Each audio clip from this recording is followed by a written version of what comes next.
দুর্বল আসলে কেউ না, কিছু মানুষ দুর্বল পরিস্থিতি তৈরি করে দেয়, আর কিছু মানুষ সেই দুর্বলতার সুযোগ নেয়। আমাদের আচরণ এখন বড়ই অদ্ভুত। আমরা ভদ্রলোককে দুর্বল ভেবে তাকে অপমান করি। সবাইকে সৎ ভাববেন না, তবে কিন্তু ঠকবেন। সততা একটি দামি উপহার, খুবই দামি একটি উপহার। তাই সততা কোনো সস্তা মানুষের কাছ থেকে কখনো আশা করবেন না। দেরিতে হলেও আমরা অনেকেই বুঝেছি, বাকি অনেকেও বুঝবেন।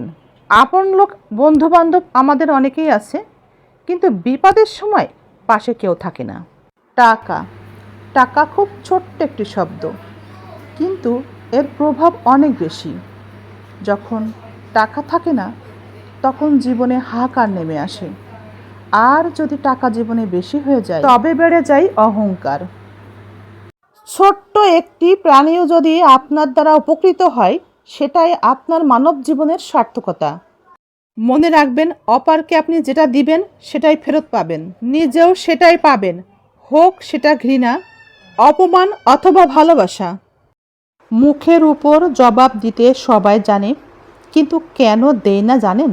ব্যক্তিটির মুখের উপর এই ধরনের জবাব দিলে সে নিজেই কষ্ট পায়। তাই মুখের উপর জবাব দিলে আপনিও যদি কষ্ট পান, সেটা ভেবেই। হায়রে যুগের পরিবর্তন, আপনজন আর আপন থাকে না, পর হয় এখন আপন।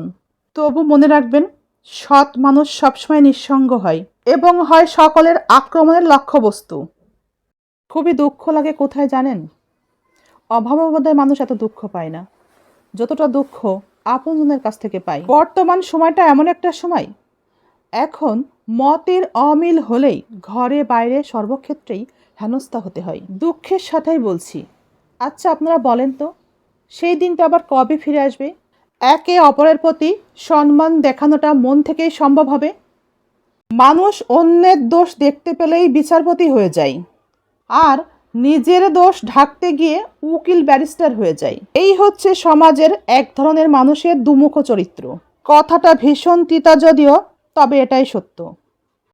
আজকাল দেখা যায় অধিকাংশ মানুষই নিজের দুঃখে দুঃখী না, বরং তারা অন্যের সুখে দুঃখী। কারণ তারা চায় আপনার উন্নতি হোক, কিন্তু তারা এটা চায় না আপনার উন্নতি তাদের থেকে বেশি হোক। তাই তাদের কথায় কখনো থেমে থাকা উচিত নয়। এমন মানুষকে কখনোই ক্ষমা করা উচিত না যারা জেনে বুঝে ভুল করে। আপনার করা ক্ষমা তাকে আরেকটি অপরাধের পথেই এগিয়ে দিবে। এমন সম্পর্কে থেকে কী লাভ যে সম্পর্ক আপনাকে বারংবার অসম্মানিত করে? পৃথিবীতে সবথেকে নিকৃষ্ট মানুষ তারাই যারা অন্যের সংসার ভাঙে। পৃথিবীতে সব থেকে ভয়ঙ্কর মানুষ তারাই যারা কেঁদে কেঁদে মিথ্যা বলে। এই পৃথিবীতে আমাদের প্রত্যেকের যে দায়িত্ব আছে, সেই দায়িত্ব যদি আমরা অস্বীকার করি এবং দায়িত্ব যদি পালন না করি, তবে আমাদেরকে আল্লাহর কাছে জবাবদিহি করতে হবে।